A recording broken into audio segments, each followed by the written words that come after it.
So All of Us Are Dead is a new school zombie show that's in a class of its own. The series is packed with amazing character development, tense action scenes, and a different take on the zombie genre that breathes new life into something that's been done to death. Heavily inspired by properties like Train to Busan and Kingdom, we watch as a zombie plague makes its way through a major city in Korea, and through the season we follow several of the survivors as they try and make their way to a quarantine camp.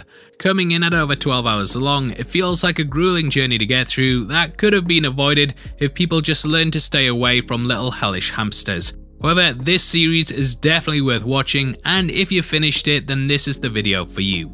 Throughout it, we're going to be breaking down the ending and also discussing what we think could be happening in Season 2. There will be heavy spoilers from here on out, so if you haven't had a chance to watch it, then going past this point would be a grave mistake. If you enjoy the video, then please use your brains and click the thumbs up button, along with a subscribe to stay locked into the channel.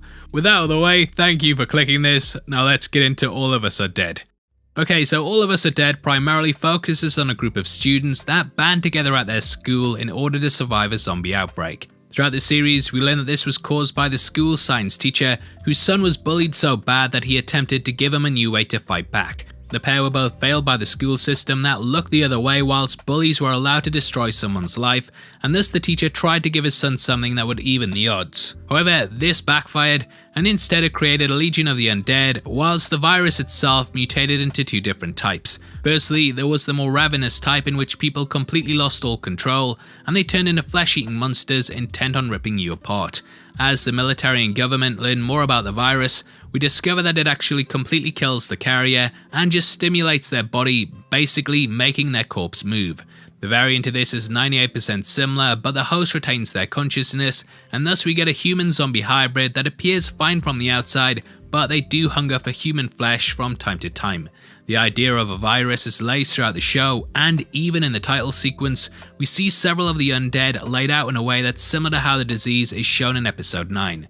Like most Korean shows, there's a lot of social commentary, and throughout the season we see vast blankets of the public believing that the outbreak is fake news. We watch quarantine zones being set up, and even get bullying metaphors laced throughout the entire thing. The latter of these comes in the form of Guinam, a guy that should have been killed for the mullet alone. In the series, he ends up becoming infected with the mutated version of the virus, and he attempts to track down his bitter school rival Chung-san and the other students that he's with. Amongst these are Soo-yuk, the leader that everyone wishes they were in school, Nam-ra, the class president that should be president of the world, Eun-jo, whose dad's a firefighter desperately looking for her, and several others, most of which get picked off one by one.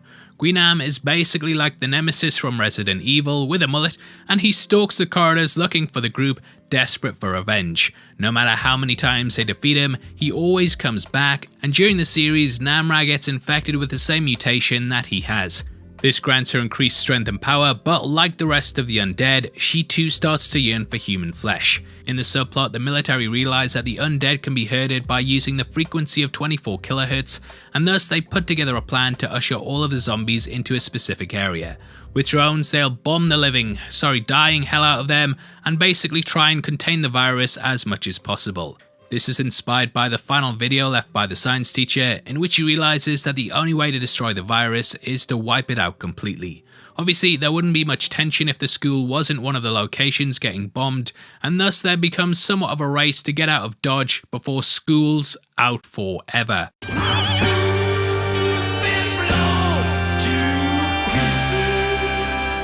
Now towards the end of the season, the group race to a construction site right beside the school, and it's at this point that they're attacked by Guinam. Chung-san gets bit, and thus he remains behind to buy the others time in order to escape. The battle is as bloody as you'd expect, and it really sums up the phrase an eye for an eye. As they battle it out, the missiles start to bombard the area, and Chung-san ends up taking Guinam down a half-built elevator shaft where the two both perish. Now I have seen people online going back and forth over whether Chung-san is actually dead, and I'm unsure too due to the evidence that we get. The first of which comes when the pair both go down the elevator shaft and we only see Guinam's body being obliterated in the fire. I've slowed down the footage so you can see this happening, but Cheung Sang does get engulfed by it too. However, he doesn't really get the orangey burn that Guinam does, and his head can also still be seen. Cut to the end of the episode when we close in on Onjo's name badge, and you can also see a set of fingers possibly belonging to the character. However, in episode 12, we do see what looks like his body along with several others. Personally, I think that the character is likely dead, but there are several times throughout the season where they imply that he's finished, and the next episode we learn that isn't the case. When looking for him, Namra says that she can't smell anything, which is a line that is stuck in my head long after finishing the season.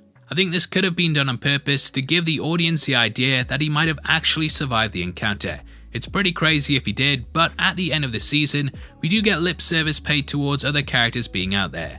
Now this isn't me confirming whether he's alive or not, and in all honesty, like I said, I'm not that sure myself. I think it does leave an opening for the creative team to potentially bring him back, but the bombing itself was extreme, so if he doesn't return, then at least he went out with a bang. Now this causes so much pain that the head of the military actually ends his own life, and it definitely feels like this is a series that doesn't really have any winners. This is reflected in several of the parents that die in order to save their kids, most notably Onjo's father, Nam So-ju. Now throughout the series, he makes a daring journey out of the quarantine zone in order to save his daughter. Just as he's reunited with her, he ends up sacrificing himself in order to save her from being eaten by zombies. It's a pretty devastating gut punch, but he doesn't die in vain, as when the students finally escape the school, they find ribbons amongst the trees that lead them somewhat to safety. Eventually the group make it to Yangdong, but they're not out of the woods yet, and we get one final death in Woojin, a kid who saves his badass sister with a bow. She's so cool, isn't she? She is cool, to be fair. Now Woojin ends up turning, but unfortunately his sister can't bring herself to kill him, and thus Namra steps in order to break his neck. This sets off Hari, but it also causes urges within Namra to feed on her flesh. Onjo even offers herself up as a meal, but Namra decides to stay in control, and thus she makes a choice to remain behind whilst the group go into the quarantine zone. Eventually they make it, but they're put in prison and interrogated over what they know of the events. They've been through hell, which has really matured them, and in the end they stand up for themselves and refuse to cooperate. This was a government that left them behind to die on the off chance that they were infected, and thus they stand firm in their stance. Over time, as the virus dies down, things start to open up once more, and we get a time jump of 4 months in which the group are finally freed. This is along with several of the other characters that we met throughout the series, who somewhat get a happy ending. As a precaution though, the residents of the area are kept in quarantine, whilst Korea and the rest of the world come to grips with what happened. People have had their homes and lives destroyed over something that could have been prevented, had more care been given at a human level. Now in the aftermath, we follow Onjo as she sneaks out of the compound one night, and during this journey she notices a fire on the school roof. Namra said that if they ever met again that they should have a campfire, and after telling Soo-hyuk, the rest of the survivors go back into the restricted zone searching for their friend. Upon huddling together on the roof, they come across Namra, and it's a pretty heartfelt reunion. Now it brings everything together, and though the group still refer to her as their prez, they know that they can't be together.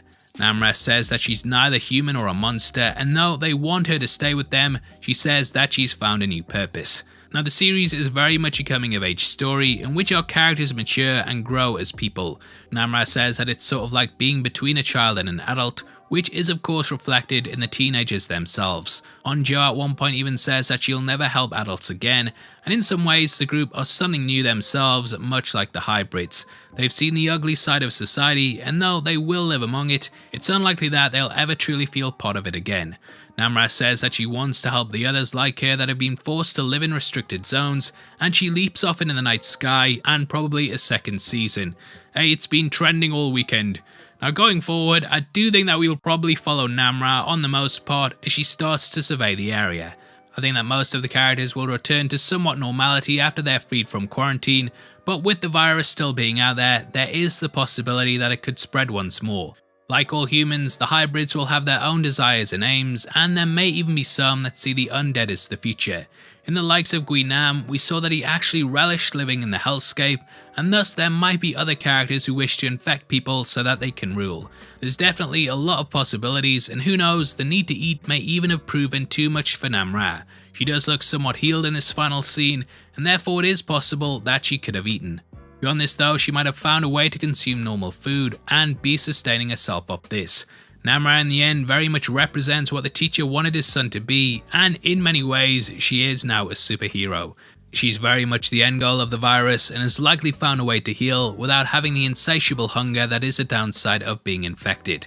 There's lots of questions that could be answered in the second season, but with her and the hybrids being carriers, I still think it's through them that the virus will spread once more. The characters did a good job of keeping it contained in the series, but I'd love to see it potentially even start to corrupt others. Hell, it might not even be the hybrids that cause the issues, and it could be the humans that end up resenting those that live in the restricted zones. The war very much divides the societies, and this may cause a divide in which the regular humans wish to take back the area and thus oust the hybrids. It's clear that the students don't want to work with the uninfected, as they've seen that when push comes to shove, they completely disregard their lives. Therefore, they might even travel to the other side and end up living with Namra and the other hybrids. There's a lot of things that could happen going forward, and as for my thoughts on the series, though I thought it was a little long at points, I did really enjoy it.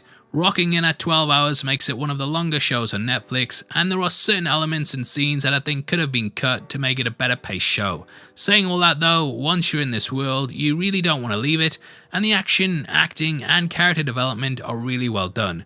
You feel for all these characters, and it's gripping watching the series play out as you start to lose some of your favourite people. Korea continues to knock it out of the park when it comes to shows, and there's a lot going on in this that I'd love to see developed in a second season. All of Us Are Dead was great, and it gets an 8.5 out of 10. Now I'd of course love to hear your thoughts on the show, so make sure you comment below and let me know. If you want something else to watch, then make sure you check out our breakdown of Hellbound, which will be linked on screen right now. That's another Korean classic that's got a supernatural element to it, and if you've seen the show, then it's definitely worth checking that one out too. With that out of the way, thanks for sticking through the video. I've been Paul, I'll see you in the next one. Take care, peace.